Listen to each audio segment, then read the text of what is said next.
proper meshing of the huge industrial and military machinery of defense with our peaceful methods and goals. وهنا بقى نيجي لسؤال الحلقة واللي هستنى إجابتك عليه في التعليقات. في رأيك لحد إمتى هتفضل أمريكا والعالم معتمد على الشركة دي والتكنولوجيا الخاصة بيها؟ خصوصا مع ظهور منافسين أقوياء من الصين وكوريا الشمالية وروسيا قدروا يصنعوا طائراتهم الخاصة الشبحية. هل الشركات دي على وشك إنها تاخد مكان لوكهيد في السوق اللي بتسيطر عليه حاليا؟ ولا هتفضل لوكهيد مارتن محتكر الصناعات الدفاعية والفضاء؟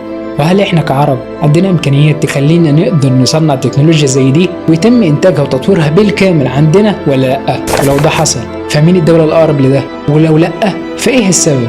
استنى أقرأ إجاباتكم في التعليقات. في النهاية ما تنسوش تدعوا لأهالينا في غزة، ولو عجبتكم الحلقة وحابين تشوفونا تاني اشتركوا في القناة وفعلوا الجرس ورشحونا لأصحابكم لو عجبكم المحتوى عشان هم كمان يقدروا يستفيدوا. وبكده يا صديقي نكون وصلنا للنهاية. هستناك الحلقة الجاية. سلام.